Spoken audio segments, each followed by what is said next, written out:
Club Corner now. The clash yesterday between the Dogs and the Cats, with the Dogs the victors. Mickey Malthouse and Tom Hafey talking about the clash with Peter McKenna. Well, Mick, pretty tough game, and as a spectator, it was a magnificent standard of football. I don't know whether you would appreciate that, but you'd be happy to get the 4 points. I think any side that goes down in Geelong and gets 4 points, whether by 1 point or 100 points, so I'm just satisfied to come away with the win.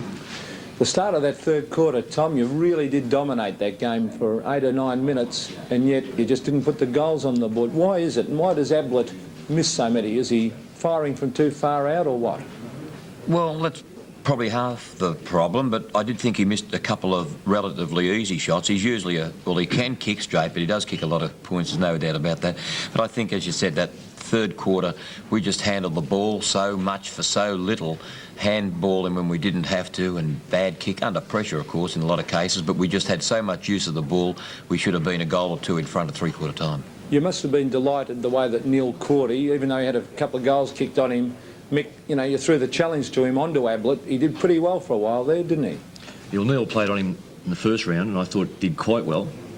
And I thought Peter Foster lowered his colours to Ablett, and Neil was given the responsibility and accepted it and did very well. But not only did he curtail him, but he also put us into attack a few times. So it was a positive move by Neil. He did very well. Tommy, your ruck division without Mossop, Flanagan down yesterday.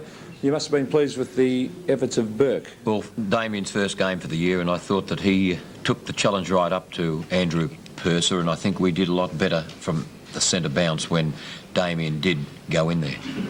Mickey, centre-half forward. Now, I think Jimmy Edmonds started off there, and you tried Sewell. What's your answer there? Gronewegan? Who are you going to play there? Well, I think that's dictated too on the actual day, the weather conditions, and also the team we're playing against. Jimmy Sewell's played very well for us there. Robert Gronewegan's played pretty good games there early in the season, and Jimmy Edmonds got the capacity to play there. So, whilst we probably haven't got a dominant centre-half forward, we've certainly got one that can test pretty fiercely. So it's either one of those three players can play there.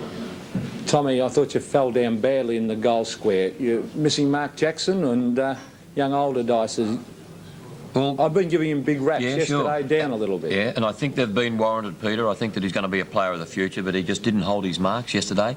I think he clearly got his hands the ball on many occasions, but unfortunately didn't hold them. Mark Jackson would probably do well in conditions as they were yesterday. I think that we probably would miss Mark a little bit, but I think Craig will see a lot more of him. Mickey, I was doing the votes after the game, and there's some outstanding players. I think you'd agree. Stephen Wallace. Now, he got a lot of kicks himself, but by heck, his opponent got plenty. Yes, both centremen probably cut each other out as far as the possessions went. Geelong certainly got value from Williams, and I think we got value from Steve Wallace. Steve's always got the capacity to get a lot of kicks, and we knew that Greg Williams has certainly set Geelong up in the last few weeks and has had a very good season, so we're conscious of that. But I suppose when you analyse it, neither had a great influence on the game other than the fact that they got a lot of kicks each. Well, congratulations to go 6 points clear, Mick. I think you'll be pleased with that. And Tommy, you're still in it. Thanks, Peter. Thanks a lot. Peter and Tommy, the Bataki, that's the best sports fest. That's more good you can get. They're really top class. And, of course, not forgetting Your Sport, a great magazine. The Ballantyne's Tasty Cheese. And for the girls, we've got the McMahon's Honey. And what's your name, darling? Danny Allen. Haven't you got any boys, Mick? Got two, mate. Two boys? Two sitting home.